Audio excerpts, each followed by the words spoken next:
നമസ്കാരം. മലയാളി വാർത്തയിലേക്ക് സ്വാഗതം. ഗവർണറും ഉന്നത വിദ്യാഭ്യാസ മന്ത്രിയും നേർക്കുനേർ പോരിൽ. മന്ത്രി ആർ ബിന്ദുവിനെ ക്രിമിനൽ എന്ന് വിളിച്ച് ഗവർണർ ആരിഫ് മുഹമ്മദ് ഖാൻ. ഗവർണർക്ക് മറുപടിയില്ലെന്നും ഗവർണർ എല്ലാവരെയും ക്രിമിനലുകളായി ചിത്രീകരിക്കുകയാണെന്നും മന്ത്രി ആർ ബിന്ദു പ്രതികരിച്ചു. ഒരിടവേളയ്ക്ക് ശേഷം വീണ്ടും ഗവർണർ സർക്കാർ പോര് ഉടലെടുത്തിരിക്കുകയാണ്. സർവകലാശാലകളിൽ കൈകടത്താൻ ആരും വരണ്ട എന്ന് കട്ടായം പറയുകയാണ് ആരിഫ് ഖാൻ. എന്നാൽ തന്റെ പവർ കാണിക്കാൻ ഉന്നത വിദ്യാഭ്യാസ മന്ത്രിയും. ഇതിങ്ങനെ കൊണ്ടും കൊടുത്തും പോരുമുറുകുന്നു. ആരിഫ് ഖാനെ ചൊടിപ്പിച്ച് കളത്തിലിറക്കുന്നത് വീണ വിവാദം മുക്കാനാണോ എന്നും ചോദ്യം വരുന്നുണ്ട്. വീണയിൽ നിന്ന് മാധ്യമ ശ്രദ്ധ തിരിക്കേണ്ടത് സർക്കാരിന്റെയും പാർട്ടിയുടെയും ആവശ്യമാണ്.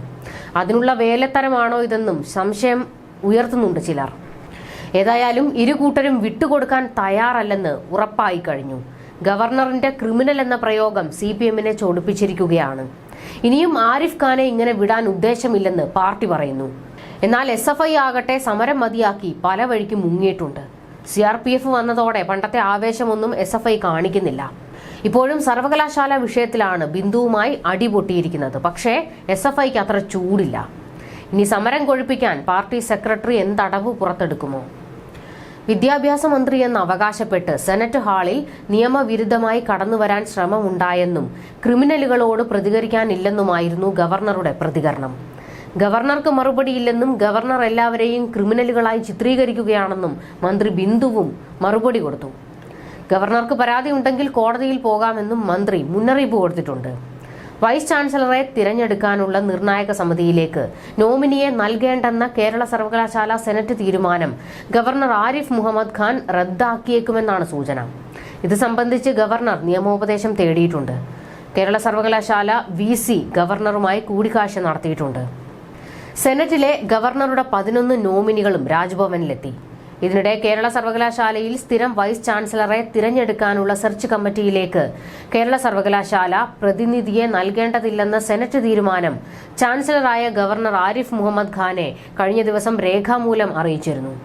പ്രോ ചാൻസലർ അധ്യക്ഷത വഹിച്ച യോഗത്തിന്റെ തീരുമാനത്തിൽ പ്രോ ചാൻസലറായ ഉന്നത വിദ്യാഭ്യാസ മന്ത്രി കഴിഞ്ഞ ദിവസം രാവിലെ ഒപ്പിട്ടു.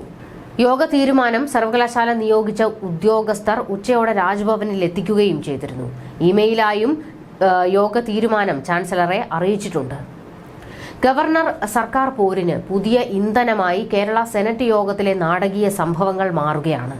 പ്രോ ചാൻസലറായ ഉന്നത വിദ്യാഭ്യാസ മന്ത്രി അധ്യക്ഷയായി ചേർന്ന സെനറ്റ് യോഗമാണ് സെർച്ച് കമ്മിറ്റിയിലേക്ക് നോമിനിയെ നൽകേണ്ട എന്ന് തീരുമാനിച്ചത്.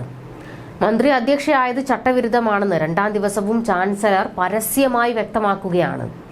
ചാൻസലറുടെ അഭാവത്തിൽ പ്രോ ചാൻസലർക്കാണ് അധികാരമെന്ന് ആവർത്തിച്ചാണ് ബിന്ദുവിന്റെ പ്രതിരോധം. യോഗത്തിന്റെ മിനിറ്റ്സ് അടക്കം രജിസ്ട്രാർ കഴിഞ്ഞ ദിവസം രാജ്ഭവന് കൈമാറിയിരുന്നു. സെനറ്റ് തീരുമാനങ്ങൾ ചാൻസലർ റദ്ദാക്കാനാണ് ഇപ്പോൾ നീക്കം. VC അധ്യക്ഷനാകണം, അല്ലെങ്കിൽ ചാൻസലർ പ്രോ ചാൻസലർ അധ്യക്ഷയാകാൻ ചുമതലപ്പെടുത്തണമെന്നാണ് ചട്ടമെന്ന് രാജ്ഭവൻ വിശദീകരിക്കുന്നു. VCയിൽ നിന്ന് റിപ്പോർട്ട് തേടിയാകും രാജ്ഭവൻ തീരുമാനം. സംഘർഷത്തിനിടെ സെനറ്റിൽ ഗവർണറുടെ നോമിനികളും UDF മുന്നോട്ട് വെച്ച പേരുകളിൽ ഒന്ന് അംഗീകരിച്ച് സെർച്ച് കമ്മിറ്റിയുമായി ചാൻസലർ മുന്നോട്ടു പോകും. ഗവർണറുടെ 11 നോമിനികളും സെനറ്റിൽ നടന്ന കാര്യങ്ങൾ ഗവർണറെ ധരിപ്പിക്കും. സെനറ്റ് തീരുമാനം റദ്ദാക്കിയാൽ കേരള സർവകലാശാല ഹൈക്കോടതിയെ സമീപിക്കാൻ സാധ്യതയുണ്ട്. ഗവർണർ നിയമം പഠിക്കണമെന്നാവശ്യപ്പെട്ട് ഉന്നത വിദ്യാഭ്യാസ മന്ത്രിയെ പിന്തുണച്ച് സെനറ്റിലെ ഇടതംഗങ്ങൾ വാർത്താക്കുറിപ്പിറക്കിയിട്ടുണ്ട്. എന്തായാലും അങ്ങനെ വലിയൊരു പോരിലേക്കാണ് ഈ വിഷയം പോയിക്കൊണ്ടിരിക്കുന്നത്.